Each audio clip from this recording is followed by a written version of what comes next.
Shalom saudara, kita ketemu lagi dalam program 40 hari dalam perenungan buku Rick Warren, Hidup ini Gerakan oleh Tujuan, Purpose Driven Life. Dan kita masih berada pada pokok What on earth I'm here for, untuk apa saya berada di bumi ini. Dan ini pembahasan untuk topik ini dalam penjabaran dalam 7 hari. Dan hari inilah hari ke-7 saya membuat recording ini. Alasan dibalik segala sesuatu, the reason for everything. Roma 11 ayat 36 berkata, sebab segala sesuatu adalah dari Dia, dan oleh Dia, dan kepada Dia. Bagi Dialah kemuliaan sampai selama-lamanya. Semua berasal dari Tuhan sendiri, dan segala sesuatu hidup dengan kekuatannya, dan segalanya untuk kemuliaannya. Saudara, dalam Amsal 16 ayat 4 berkata, Tuhan membuat segala sesuatu untuk tujuannya masing-masing. Tuhan membuat tujuan khusus bagi hidup saudara. Ini semua untuknya. Tujuan akhir dari alam semesta adalah untuk menunjukkan kemuliaan Tuhan. Itu adalah alasan untuk semuanya. Yang ada termasuk Anda. Tuhan menciptakan semuanya untuk kemuliaannya. Tanpa kemuliaan Tuhan tidak ada apa-apanya. Apakah kemuliaan Tuhan itu? Itu berbicara tentang siapa Tuhan. Itu adalah esensi dari sifatnya. Kepentingannya, cahaya kemegahannya, dan demonstrasi kekuatan dan suasana akan kehadiran Tuhan. Kemuliaan Allah adalah ekspresi dari kebaikannya dan semua sifat intristik yang abadi yang adalah miliknya. Di manakah kemuliaan Tuhan? Lihat saja sekeliling. Segala sesuatu yang diciptakan oleh Tuhan mencerminkan kemuliaannya. Kita melihatnya di mana-mana, dari bentuk mikroskopis terkecil, dari kehidupan kita hingga bima sakti yang luas. Dari matahari terbenam dan bintang-bintang sampai setiap musim, dari musim badai sampai musim panas dan sebagainya. Hidup untuk kemuliaan Tuhan adalah pencapaian terbesar yang bisa kita raih dengan kehidupan kita. Ciptaan mengungkapkan kemuliaan pencipta kita. Di alam kita belajar bahwa Allah itu kuat, bahwa Ia memikirkan kita semua, dan bahwa Ia menikmati keragaman, mencintai keindahan, keteraturan, kebijaksanaan, serta kreativitas. Alkitab berkata, langit menyatakan kemuliaan Allah. Sepanjang sejarah Tuhan telah mengungkapkan kemuliaannya kepada orang-orang di lingkungan yang sangat-sangat berbeda. Dia mengungkapkannya pertama kali Taman Eden, kemudian kepada Musa, kemudian di tabernakel, bait suci, dan kemudian melalui Alkitab berkata, kota tidak membutuhkan matahari atau bulan untuk menyinari kota itu, karena kemuliaan Allah memberikannya terang. Kemuliaan Allah paling baik terlihat melalui Yesus Kristus. Dia adalah terang dunia, menerangi, menjelaskan, dan mewujudkan sifat ilahi, sifat Allah. Karena Yesus, kita tidak lagi dalam kegelapan. Karena kita sebenarnya berada dalam kegelapan. Alkitab berkata anak itu adalah pancaran kemuliaan Allah. Yesus datang ke bumi agar kita dapat sepenuhnya memahami kemuliaan Allah. Karena firman itu telah menjadi manusia dan hidup di antara kita. Kita melihat kemuliaannya. Kemuliaan penuh dengan rahmat dan kebenaran. Kemuliaan yang melekat pada Allah adalah apa yang dimilikinya karena Ia adalah Allah. Itu adalah sifatnya. Kita tidak bisa menambahkan apapun pada kemuliaan ini. Sama seperti tidak mungkin bagi kita untuk membuat matahari, untuk membuat bulan, untuk membuat bintang. Saudara-saudara, Tuhan menciptakan semua hal. Dia layak mendapatkan semua kemuliaan. Alkitab berkata, Engkau yang layak ya Tuhan Allah kami untuk menerima kemuliaan, hormat, dan kuasa karena Engkau yang menciptakan segalanya. Di seluruh alam semesta ini hanya 2 ciptaan Tuhan yang gagal membawa kemuliaan baginya. Pertama, malaikat yang jatuh atau iblis, setan, dan kedua adalah kita manusia. Semua dosa pada akarnya adalah kegagalan untuk kemuliaan Tuhan, untuk memuliakan Tuhan.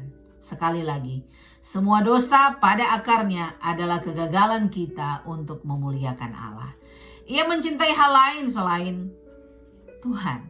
Menolak untuk membawa kemuliaan bagi Allah adalah pemberontakan yang sombong. Dan itu adalah dosa yang menyebabkan kejatuhan setan. Dan kita juga.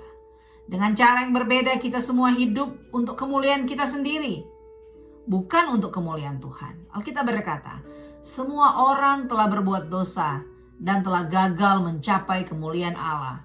Tak satu pun dari kita yang telah memberikan kemuliaan penuh yang layak untuk Tuhan dari kehidupan kita. Ini adalah dosa terburuk dan kesalahan terbesar yang bisa kita lakukan. Di sisi lain, hidup untuk memuliakan Allah adalah pencapaian terbesar yang dapat kita capai dalam hidup ini. Sekali lagi, hidup untuk memuliakan Allah adalah pencapaian terbesar dalam hidup ini. Tuhan berkata, mereka adalah umatku sendiri. Dan aku menciptakan mereka. Dan aku membawa mereka untuk membawa kemuliaanku. Jadi, saudara, itu harus menjadi tujuan tertinggi hidup kita. Hidup bagi kemuliaan Tuhan adalah prestasi terbaik yang dapat kita capai dengan hidup kita. Jadi, saya boleh katakan kemuliaan Tuhan harus menjadi tujuan utama dalam hidup kita. Kemuliaan Tuhan harus menjadi tujuan utama dalam hidup kita. Nah, saudara-saudara, bagaimana kita dapat memuliakan Tuhan? Yesus menghormati Tuhan dengan cara memenuhi maksud tujuannya di bumi. Kita menghormati Tuhan dengan cara yang sama. Ketika apapun dalam ciptaan memenuhi maksud tujuannya, itu akan membawa kemuliaan bagi Tuhan. Sekali lagi, ketika segala sesuatu, segala apapun dalam ciptaan memenuhi maksud tujuannya, itu adalah arti dari membawa kemuliaan bagi Tuhan. Ada banyak cara untuk memuliakan Tuhan, tapi semua itu bisa diringkas dalam 5 maksud tujuan Tuhan bagi hidupmu. Yang pertama, kita memuliakan Tuhan dan menyembahnya. Tuhan menginginkan penyembahan kita dimotivasi oleh kasih, ucapan syukur, dan kegembiraan, bukan tugas. Penyembahan jauh melebihi dari sekedar memuji, menyanyi, dan berdoa kepada Tuhan. Penyembahan adalah sebuah gaya hidup dalam menikmati Tuhan, mengasihinya, dan memberi diri kita untuk digunakan bagi maksud tujuannya. Yang kedua, kita memuliakan Tuhan dengan mengasihi orang percaya lainnya. Mengikuti Kristus bukanlah sekedar percaya, tapi juga termasuk menjadi bagian dan belajar untuk mengasihi keluarga Tuhan. Yang ketiga, kita memuliakan Tuhan dengan menjadi serupa dengan Kristus. Tuhan ingin kita bertumbuh dalam kedewasaan rohani, menjadi serupa dengan Yesus dalam cara berpikir, merasakan, dan bertindak. Keempat, kita memuliakan Tuhan dengan melayani orang lain dengan talenta-talenta kita.